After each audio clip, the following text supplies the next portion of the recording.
இன்றைய தினத்தில் பார்த்துட்டிங்க அப்படின்னு சொன்னால் நம்மளுடைய நாள் நட்சத்திரம் எப்பவுமே நமக்கு நாள் நன்னா இருந்தது அப்படின்னு சொன்னால் எந்த காரியத்தை அகலக்கல்விங்க அதெல்லாம் பார்த்துக்கலாம் விடுங்க நான் இருக்கேன் அப்படின்னு பல பேர் சொல்லுவாங்க இல்லையா. அதே மாதிரி பார்த்துட்டிங்க அப்படின்னு சொன்னால் ராசி பலன் சொல்லும்போது சார் சூப்பராக இருக்குது சொல்லலாம் தான் ஆசை. ஆனால் கிரக நிலைகள் சாதகமாக இருக்கணும் இல்லையா, கொஞ்சம் கவனமாக இருக்க வேண்டும். இன்றைய தினத்தில் சில விஷயத்தில் வந்து பார்த்துட்டிங்கன்னா நம்ம போட்டி போடக்கூடாது. அதே சமயத்தில் நம்மளை ரொம்ப கான்ஃபிடென்ட் ரொம்ப பெருசாக நம்பி நம்ம கூட இருக்கிறவா நம்மளை கண்டிப்பாக நமக்கு துரோகம் பண்ண மாட்டான்னு நினச்சிட்டோன்னு போச்சு. ரொம்ப கேர்ஃபுல்லாக இருக்கணும். நான் சொல்கிறது ஃபேமிலியில் இல்லை, அப்பாற்பட்டு யார்ட்டையும் ரொம்ப கேர்ஃபுல்லாக இருக்கணும்.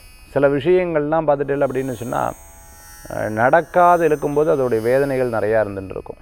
அதனால் முடிஞ்ச வரைக்கும் இன்றைக்கி கொஞ்சம் அமைதியாக இருக்கிறது, கொஞ்சம் நடப்பதை கவனிச்சுட்டு இருக்கிறது நல்லது. இன்றைக்கி சுவாமியினுடைய நாமம் ராமநாமத்தை சொல்கிறது, அம்பாளுடைய நாமத்தை சொல்கிறது ரொம்ப அற்புதமான பலன்களை கொடுக்கக்கூடியதாக இன்றைய தினத்தில் இருந்துட்டு இருக்கும். சில காரியம் நடக்கும், சில காரியம் நடக்காது. அதே சமயத்தில் பணவரவுகள், திடீர் பணவரவுகள் வரும், ஒரு பெரிய சந்தோஷத்தை கொடுக்கக்கூடியதாக இருக்கும்.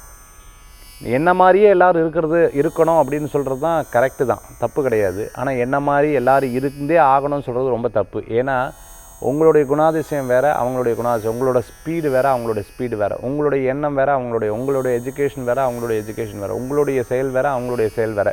இப்படி எல்லா விஷயத்திலும் வேறுபடக்கூடிய நபர்களை நீங்கள் பார்த்துட்டு இருக்கும்போது அதற்கு தகுந்தாப்பில் தான் இன்றைய தினமும் அமையும். இன்றைய தினத்தில் வழிபடக்கூடிய தெய்வம் பிள்ளையார் வழிபாடு நம்மளுடைய பெரும் பயத்தையும் நம்மளுடைய பெரும் சங்கடத்தையும் போக்கக்கூடிய அற்புதமான நாள்.